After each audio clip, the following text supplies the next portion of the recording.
Hello， 大家好，我是小马。之前给大家做过各种测评哈，比如说菜篮子、Lindy、Barking。那今天呢，我就来给大家做一个 Kaylee 的不同尺寸测评。我会从它们的外观、然后容量和上身效果这几个角度来做对比。不过我今天说的可都是一些比较基础的款式。那如果想看其他款的 Kaylee， 比如说 Kaylee Lucky 啊，还有 Kaylee Dance 啊 ，Kaylee Sports，等等这些可以留言告诉我。那如果你最近正好想入手一个 Kaylee， 希望这期视频能给你一些参考。那话不多说，我们就开始吧。虽然 Kaylee 的历史很多人都知道了哈，但是刚入坑的宝宝们可能还是不了解的。想直接看包包对比的宝宝，可以直接跳到这边。Kaylee 呢是1930年代由爱马仕掌门人埃米尔·爱马仕的女婿罗伯特所设计。后来啊，埃米尔就在1951年的时候把这个掌门人的位置呢交给了罗伯特。那当时呢 Kaylee 包还不叫 Kaylee， 叫 Takadipesh。直到1956年，当时的摩纳哥王妃，同时也是好莱坞女星的格雷斯·凯利，被记者拍到了用包包挡住孕肚的照片，而且刊登上了杂志封面。那从此呢，这个包在时尚界被推上了一个新的高度，并且爱马仕也把包的名字改为现在的 Kaylee。那 Kaylee 都出过哪些尺寸呢？大家比较熟悉的 Kaylee 尺寸应该就是 Mini Kaylee 1代、2代。那其实以前还出过 Tiny Kaylee， 是2011年让保罗·高提耶离开爱马仕前最后一季走秀里发布的。还有 Vintage Kaylee， 比如像大耳朵和无耳朵都已经绝版了。剩下的呢就是我们今天的主角，那 Kaylee 的25、28。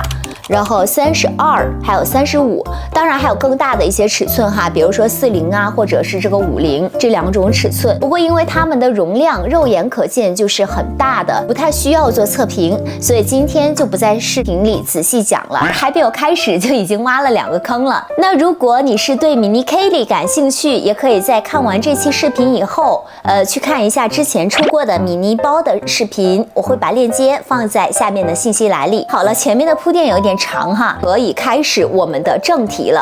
首先呢，我们把这4个 Kaylee 放一排，那从左到右呢，分别是25、28、32和35厘米这4个尺寸。有一部分宝宝可能不知道 ，Kaylee 的尺寸其实是指的它们的这个下边的这个底边的这个长度。我今天选的呢，这4只25厘米的 Togo 皮的覆盆紫色，然后28厘米的是这个黑色的 Togo 皮，然后32厘米的这只是已经绝版了的古兰阿秀，颜色是西嘎绿。它这个呢是防水的，还挺特别的。那最后呢，这一只是35厘米的羊切皮，然后周边呢这一圈是贝荈颜色的布克斯皮。那先来给大家看一下这4个包的上身效果。其实呢 Kaylee 25的肩带呢是最短的，28厘米是最长的，32和35厘米背上身感觉长度是差不多的。我平时呢就比较喜欢拎25或者是28厘米的 Kaylee， 很少会拿28厘米以上的尺寸出门。我感觉包包太大呢就是容易压身高，所以像32和35我会推荐身高在1.65米以上的女生，或者是男生使用也是挺帅的。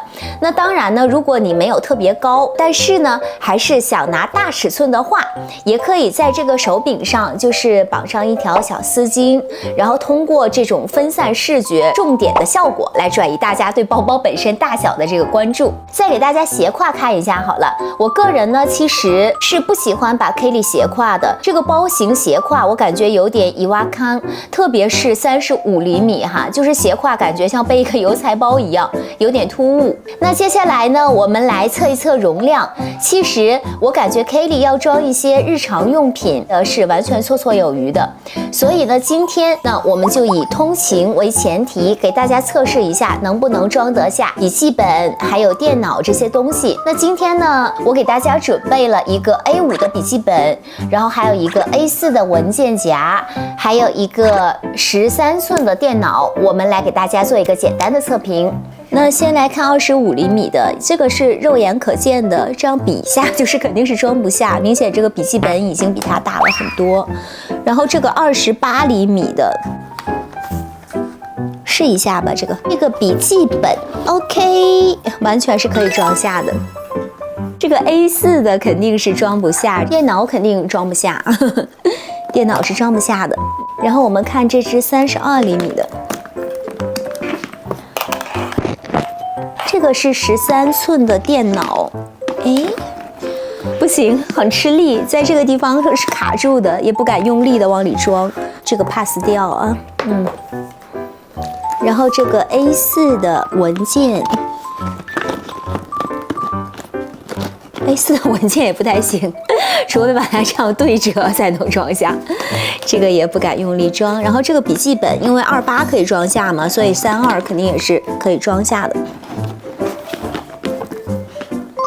其实，如果上班用的话，这个32和28的内容量是一样的，装不下的还是装不下，装下的那肯定还是能装下。最后我们来看这个35厘米啊，期待。先来，好重！先来笔记本，哇，完美。然后那肯定 A4 的纸和这个笔记本都是装下的，而且我们的扣子可以轻松扣上，完美。其实上班的话，拿这个35厘米的话是完全 OK 的。所以总结一下哈，如果你上班需要带文件和电脑的话，我其实不太推荐把 Kelly 当做你日常的通勤包去使用。但是如果你平时只需要带手机呀、钱包啊之类小物件的话呢，就算是这4个里边，那最小的这个尺寸的容量呢，日常也是完完全全足够用的。那最后呢，我们再来简单的聊一聊 Kelly 的保值度吧。单从这个尺寸来讲的话呢，25厘米和28厘米肯定要比32厘米和35厘米的更保值。那 mini Kelly 和25厘米相比的话呢，还是 mini 的更保值一点。那至于包的像内缝和外缝呢，个人认为对保值度没有什么很大的影响，大家可以根据自己的喜好去购买。好了，那今天的视频就到这里，不知道有没有想要入一只 Kelly 的宝宝们提供一些参考呢？如果你们还有什么想看的视频内容，也欢迎在评论区留言告诉我。那今天在看后台的时候呢，发现好多宝宝看我的视频都没有订阅哦。如果你还想看更多爱马仕相关视频，或者单纯想看看我分享的一些日常的生活，记得点击订阅。我们下期见。